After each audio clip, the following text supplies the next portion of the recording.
अर्जुन और कर्ण, इन दोनों महान योद्धाओं की गाथा तो हम सब जानते हैं, परंतु इन दोनों के पुत्र भी महापराक्रमी थे। क्या हुआ जब कर्ण का पुत्र वृषसेन और अर्जुन का पुत्र अभिमन्यु एक दूसरे से टकरा गए थे? क्या किया उस समय कर्ण और अर्जुन ने? आज का ये वीडियो बहुत ही रोचक होने वाला है, तो कृपया इसे अंत तक अवश्य देखें। और अगर आपको ये वीडियो पसंद आए तो इसे लाइक और हमारे चैनल को सब्सक्राइब अवश्य करें। सर्वप्रथम जानते हैं कि पितामह भीष्म ने इन दोनों योद्धाओं की श्रेणी के बारे में क्या कहा था। महाभारत के उद्योग पर्व अध्याय 168 में जब भीष्म पितामह दुर्योधन को कौरव पक्ष के योद्धाओं की श्रेणियां बता रहे होते हैं, तो वहां वृषसेन के बारे में वे कहते हैं कि कर्ण का पुत्र वृषसेन तुम्हारी सेना का एक श्रेष्ठ रथी है, इसे महारथी भी कह सकते हैं। बलवानों में श्रेष्ठ वृषसेन तुम्हारे वैरियों की विशाल वाहिनी को खत्म कर डालेगा। और आगे जब वे पांडव पक्ष के योद्धाओं के बारे में बता रहे होते हैं,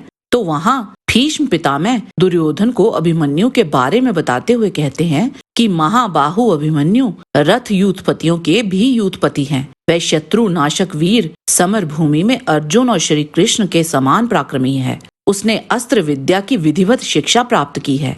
वह युद्ध की विचित्र कलाएं जानता है तथा दृढ़ता पूर्वक व्रत का पालन करने वाला और मनस्वी है। वह अपने पिता के कलेश को याद करके अवश्य पराक्रम दिखाएगा। चलिए अब जानते हैं कि जब ये दोनों योद्धाओं का आमना सामना हुआ था, तब उस युद्ध का क्या परिणाम निकला था। महाभारत के द्रोण पर्व अध्याय 45 में इन दोनों की भिड़ंत का बहुत ही छोटा सा विवरण है। जब अभिमन्यु चक्रव्यूह को भेद कर उसके भीतर घुस गए थे, उस समय सिंधु राज जयद्रथ ने अभिमन्यु का साथ देने आए पांडवों को पीछे ही रोक लिया था, परंतु अभिमन्यु तहलका मचाते हुए आगे बढ़ते ही चले गए। उस समय सभी कौरव योद्धा मिलकर अभिमन्यु पर बाणों की वर्षा कर रहे थे। उस समय बहुत से कौरव वीरों ने अभिमन्यु को चारों ओर से घेर लिया, जिनमें कर्ण पुत्र वृषसेन भी था। सब ओर से घिरे होने पर भी अभिमन्यु ने वृषसेन के सारथी को घायल करके उसके धनुष को काट डाला। उसके बाद पराक्रमी अभिमन्यु ने अपने सीधे जाने वाले बाणों द्वारा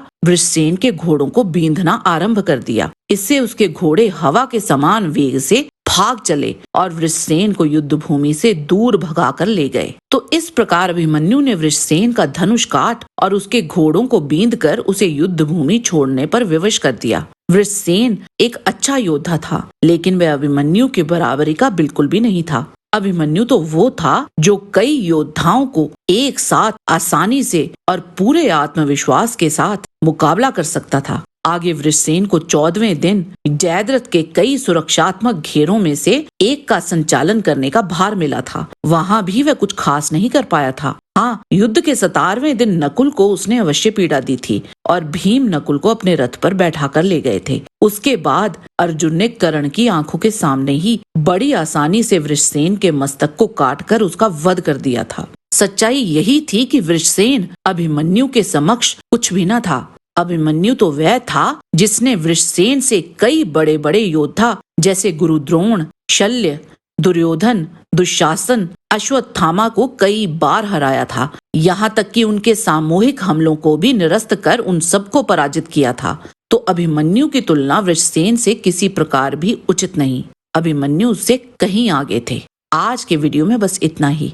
आशा करते हैं कि आपको हमारा ये वीडियो पसंद अवश्य आया होगा। कृपया इसे लाइक और शेयर अवश्य करें। किसी भी प्रकार की त्रुटि के लिए आप सबसे क्षमा याचना करते हुए आपसे निवेदन है कि प्रेम पूर्वक परम पिता परमात्मा को मन में धारण करें और बोलें वैदिक सनातन धर्म की सदा ही जय।